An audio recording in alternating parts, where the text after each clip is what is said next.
where I've started to think about whether the problem we're undergoing right now is a problem of information, which is what we tend to think in journalism, because we're the cure then. We bring information. Or instead, whether it's belonging. In the Gutenberg Parenthesis, I quote Hannah Arendt about totalitarianism. And she talks about the power of loneliness and how that gets exploited by the authoritarians to make people lonely and then give them something to belong to. I'm Larry Magid, and this is Are We Doing Tech Right? A podcast from Connect Safely, where we speak with experts from tech, education, government, and academia about tech policies, platforms, and habits that affect our daily lives. And if you like what you hear, please subscribe and visit us at ConnectSafely.org. I'm very pleased to be speaking with Jeff Jarvis, a very recently retired professor at City University of New York and author of several books, including his most recent, The Gutenberg Parenthesis, that we'll talk about today. Although I wouldn't necessarily call Jeff a contrarian, he is very willing to speak his mind, even when it contradicts some widely prevailing attitudes when it comes to real or inaccurately perceived online risks, or how, in some cases, there can actually be benefits to disclosing personal information online. Although I've met Jeff in person a handful of times, I feel that I know him well because of his writings and because of our interactions on social media. People joke about the term Facebook friends, but Jeff and I actually have become friends, partially through Facebook and other online forums. So Jeff, welcome, and let's start by talking about your new book, The Gutenberg Parenthesis.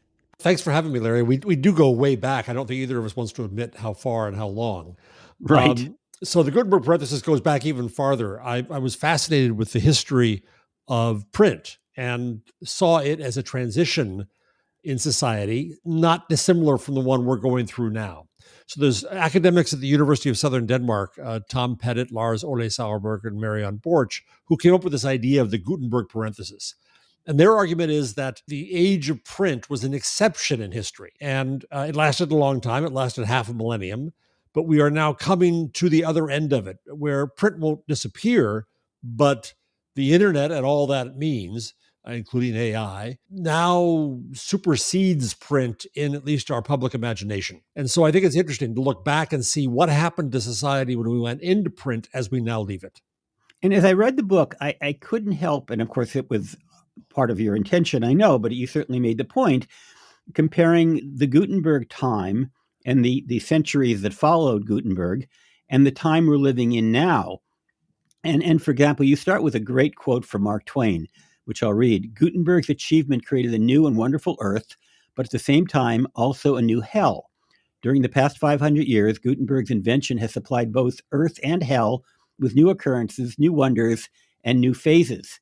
And it seems to me we could almost put that same quote in today in talking about the internet. Exactly. And I don't believe in futurism. It's impossible to predict the future, so I'm not trying to predict anything here.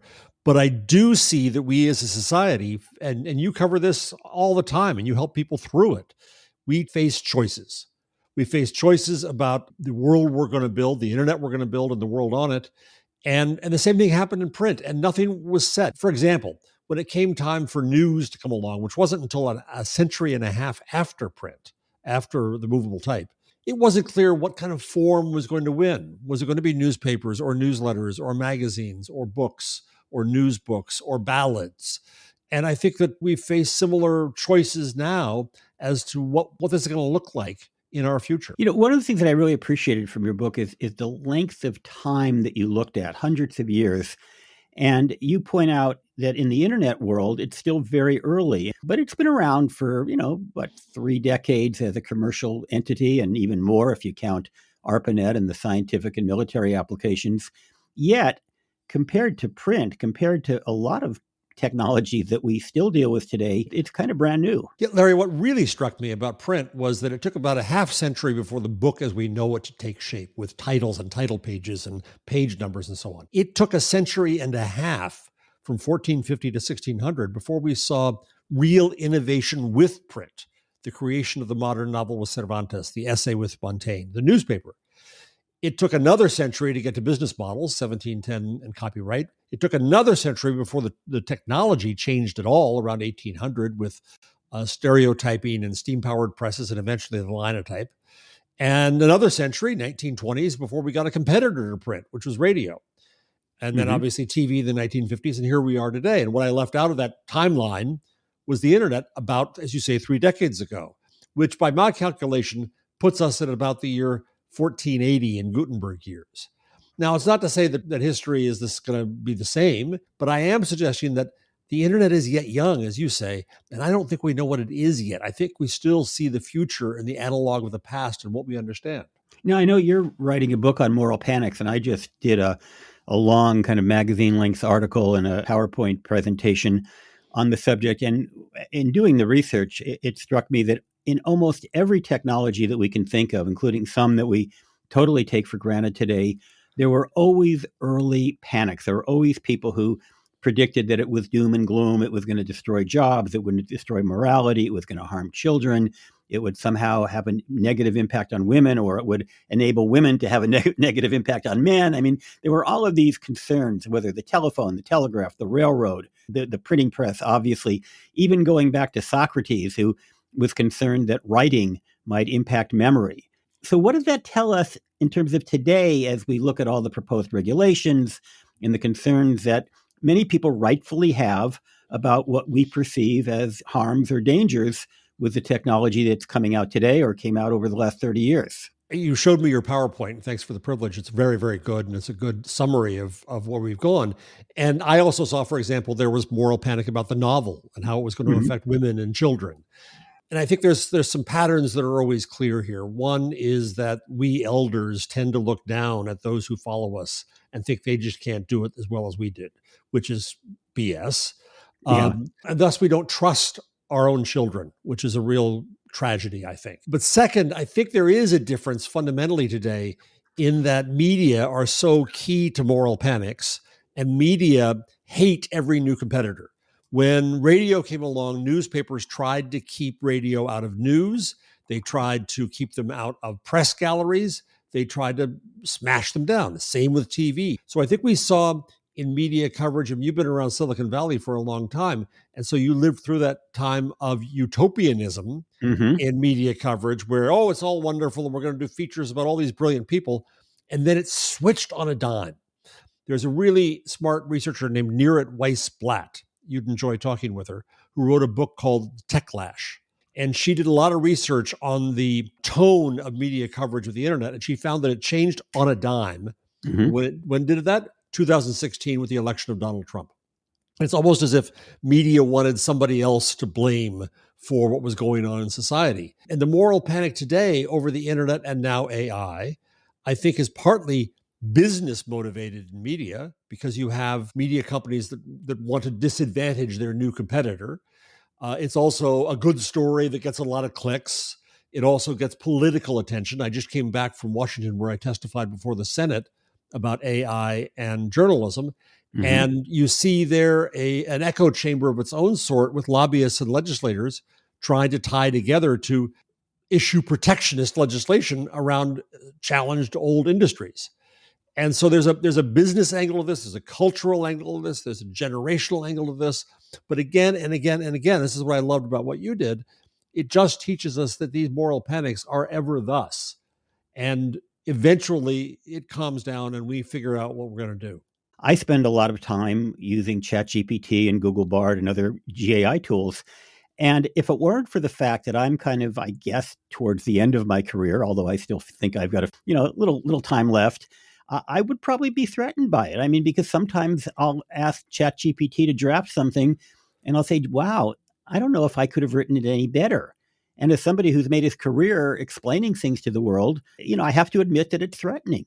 How could it not be? Yes, I think at first glance, but I think it depends on how we define ourselves. One thing that really struck me in doing the research for the Gutenberg Parenthesis is how much the Gutenberg years made us think of creativity and conversation and the public discourse as a product sitting inside the covers of a publication that we now call content. And Mm-hmm. content is that which fills things. And so now you see it, you and I both see this at news publications. They hire chief content officers instead of editors. People have content quotas. We think that our value is resident in this thing we call content, but it's not. As you just said, your value is not in writing paragraphs. Your value is in explaining things to people, in calming them down, in looking at the dangers, in having the trust and authority that you have. It's not resident in how many words you write and how many clicks that gets. So I think we have to rethink journalism as a service more than as a factory. And I think that goes along with a lot of aspects of how we look at technology, and both in terms of how we overhype it, because let's face it, you had mentioned that Silicon Valley is very guilty of overhyping technologies. I've been guilty of it. I mean, I wrote I a have book in too. 1984. I wrote The Electronic Link, and I had all sorts of glorious ideas as to what was coming and failed to even mention privacy concerns, security concerns. And somehow, even in my 1994 book that I wrote called Cruising the Digital Highways, I didn't occur to me that there could be foreign interference in elections through the internet. And shame on me for not Well, no, thinking but I 30 wouldn't. years ahead. I'd take off your hair shirt there. I don't think you could have seen it. Right. But you're right. I think the mistake that you and I made, and our colleagues in media, and the mistake the technologists made, is that we were too optimistic. To this extent, we didn't see how any open system would inevitably be exploited by bad actors. And so you have to try to build in guardrails. But no guardrail is going to be 100% effective against Mm-hmm. bad actors who are always going to be one step ahead of you. That's a commentary not on technology, it's a commentary on humanity. That's a very profound comment, because that's an argument I make for a lot of things that go wrong on the internet. I mean, for example, compare and despair, right? One of the criticisms that has been levied against Instagram is that people, teenagers, typically teenage girls, see people with really good makeup and having a wonderful life, and it makes them sad that the people they see on Instagram are having, quote, better lives than they are. Well, guess what? I'm the father of an adult daughter. But when she was a teenager, long before there was Instagram, she would have the same reaction from television programs, from Right. just being in school around her Or friends, the lunchroom. in the lunchroom. Right. So do we blame Instagram for the fact that people can get jealous of others who seem to be prettier than they are, or, more athletic or wealthier, or whatever it is they crave? So much of the moral panic going on right now is about young people and teenagers and the Mm-hmm. arguments that the internet makes them depressed and makes them even suicidal and so on. And I compiled a lot of research in my next book called The Web We Weave about this. And sure, there can be problems and the internet can help exacerbate problems, but to blame all the problems of youth today on the internet is specious. Mm-hmm. Blame us, the elders, for the pressure that we put on our young people. Blame youth itself for how unsure it is. But what struck me most in writing the next book is how we have to stop looking at the internet as a technology. It's a human network. Mm-hmm. And that's where the wonderful things and the frailties come out. The same was true of print, going back to Gutenberg, right? It was seen as a technology. The technologists were in charge, the printers were in charge. But over time, the printers as technologists faded in the background. What mattered more were the new jobs of editor and publisher that assured quality and what you could do with the technology. I think we're in this early stage of the internet where we still think it's about wires and computers and machines, and we don't see that it's about us. And so what matters most is how we treat each other there. Yeah. And by the way, you did identify the culprit. It's the lunchroom, because not only is that where you do the despair and compare, but it's also where you overeat, and all sorts of horrible things happen in lunchroom. So clearly we need to ban them. Yes, I That I think think is the so. And food ultimate fights solution. too, because just like Yeah, trolls, yeah. exactly. And you say in the book, everything positive about the future of the net, I suggest here, can of course be met with equal but opposite reaction.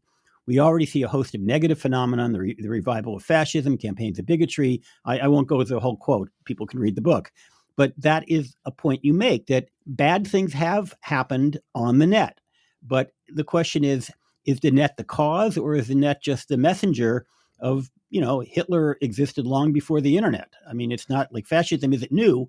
It may be new in certain countries, and maybe the net's to blame for helping to bring it here, but the ideology has been around for a long time. Yes, it's certainly wrong to say that the internet makes us hate, the internet makes us racist. We brought that to the internet and it comes out there. One of my theories, and it's just a theory, is that the internet's role in the division and hatred we see out there now, and it does have a role, is that it enabled voices who were always there but for too long were not heard in mainstream mass media run by people who look like me and you, old white men. Those communities that were not heard now have their stage, now have their microphone on the internet.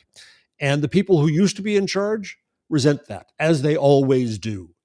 And so I wonder whether the Reformation, the Martin Luther movement that came with print, is paralleled in Black Lives Matter online.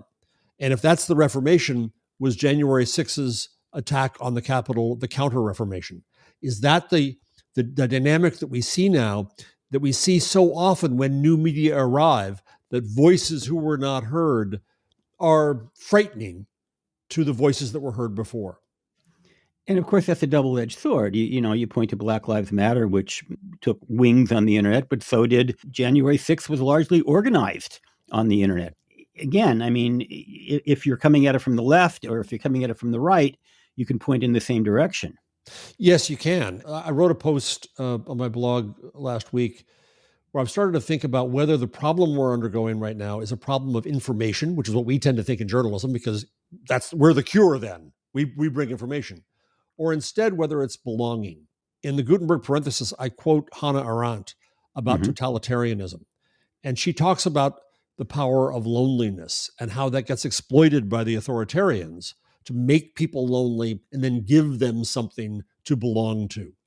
And so the question, I think, is about belonging. Now, the internet is accused of putting us in echo chambers and filter bubbles, and there's lots of research that says that's not true. The internet is accused of making us hate, but research shows clearly that we bring our hate to the internet. But the research also says that belonging matters. And what's interesting to me is that I have found all kinds of new and good ways to belong on the internet. I met you on the internet. I meet friends there. Book history walks, I meet there. All kinds of communities that I now belong to because of the internet. But you're right. You could belong to productive, positive communities and nihilistic, nasty communities. And what we do about that as journalism, I really don't know. Maybe I should be afraid of you because I've read somewhere that you should not talk to strangers that you meet online. And of course, that mostly is written for children. But, it's funny you say that because even children are parts of national or international communities, whether fellow soccer fans or people who read the same book that they did, or there's plenty of reasons why all of us of all ages would want to meet people on the internet. Absolutely. The brilliant researcher Dana Boyd wrote a book some years ago, and I know you know Dana well, saying that the value of young people being able to find out they're not alone on the internet is so important. And as I looked at recent research from psychiatrists and psychologists and sociologists, they really emphasize that the power of the internet for young people is to realize, because all young people, we all thought we were weird. We were strange. We were singular. There was nobody like us. And when you find that there are other people like you, then that matters. I helped start a program at my school with my colleague, Carrie Brown, in engagement journalism. It's about communities. Larry, it was really interesting to go around the class and ask students, what communities do you think you're part of? And they might say, I live in Queens. I'm a student. It's obvious. But then somewhere around the room, one of the students would say, I struggle with mental health issues. And then a few students later, someone would say the same thing. And it's there you see a connection being made because someone was vulnerable and open and felt safe enough to say it and shared openly and then could thus discover other people. Well, that's what the internet can do in a good way. I was thinking about that recently. I was in Kyoto, Japan at the Internet Governance Forum a few weeks ago. And it occurred to me that I was part of a community. I was seeing people who I see once, typically every year. Many of them didn't even speak the same language I speak, let alone live in the same zip code or continent. And the internet has made that possible. I have very good friends who, if I'm lucky, I see once a year, but in many cases I've never met, who the internet is what brings us together. So, and again, Amen, brother. Yeah. Amen. I remember the early days of blogging. Dave Weiner brought together the first Blogger Con. Yeah. And we all had linked to each other on blogs. And when we got together in the same room, we said, I feel like I know you. It was a wonderful, magical And moment. it's funny. The last time I saw Dave Weiner, I think we had lunch together in New York, probably 15 years ago. But I see him every single day on Facebook. And it feels like Dave and I are close friends, even though, again, I haven't seen him in well over a decade. So he's one of many examples of people. Also, I left CBS News 2 years ago, but I'm part of a diaspora of CBS alums and employees who we don't formally have, we don't have like a group that we hang out. We just see each other. And one of them just passed away, and I felt like I lost a friend. And I realized I've only seen him twice in real life, but I Right. felt like I lost a friend. There's a wonderful theory by an author named Lisa Reichelt called ambient intimacy, and that we can know each other through social media, that you can see somebody and you don't have to go over the fact, well, I have a new job, or I'm retiring, or I got a new haircut, or I got a new car, because I already know that from you. And you can Mhm. get deeper into the relationship immediately when you do connect. Yeah, and going back to the compare and despair, obviously we don't put our worst pictures on Facebook and Instagram. At least I try to avoid them, although once in a while my pictures do look pretty bad. But I'm not so sure it's true that you only put your triumphs online. Mm-hmm. I've seen a lot of people talk about depression, certainly loss of a loved one, struggles they're going through. It's not all everybody just simply bragging about the latest car they bought or the great dinner they had last night. Absolutely. I mean, I started blogging because I survived the attack on the World Trade Center. And a week later, I shared what I was going through and thinking about. And that made connections. That changed my entire view of media and my role in my career, because I saw the connections could be made at different times in different places. And since then, I've shared my prostate cancer. Yeah. Not a big deal, but thus I was able to be helped by people who'd already gone through it before me, and have been able to help people since who are going to go through it. And those connections, that honesty, that vulnerability is wonderful. Now, at the same time, there are trolls and there are jerks. And so it can bring out the Hmm. worst in people. But you know what you do? Yeah. You use the function to not follow them or block them or walk away from them and not Right. feed it. Right. That's why it's so important. We do user parents guides and user guides to almost all the online services, and we really always talk about the tools that are there that you can use that can not solve the problems but mitigate them, at least reduce their That's impact. what I like about the work you do so much, is that while there's so much going on there in moral panic of saying, run away from the internet, turn off the internet, you're helping people have their own agency and their own power. You're empowering them to use it well. Speaking of powering, that's a good segue to another quote from your book.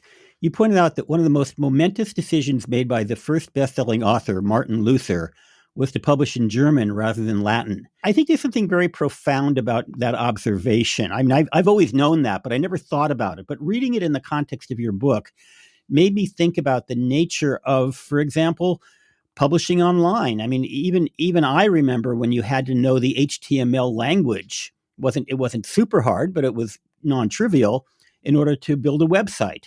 And today anybody can go online and be a publisher without any technical skills other than knowing how to log on to something. And also consume content as well, which I think is what you're mainly talking about with Luther, is the fact that his readers were able to read the content without having to be Latin scholars. But talk to me a little bit about why you pointed that out in your book. That's an observation from an author I admire greatly named Andrew Pettigrew, who said the most important decision Luther made was to publish in German. And he was also thus publishing to a public, not just to fellow theologians, but he created a public around that. He wanted to convince that public of something. But it also showed me how much the early days of print, for a long time, were highly conversational. Luther was in conversation with the Pope and their books and the burnings of them. They stayed in conversation, I think, until a few things happened. One theory of mine is that when Montaigne came and invented the essay, he raised the bar for inclusion in public discourse. You had to be a writer. You had to know how to write.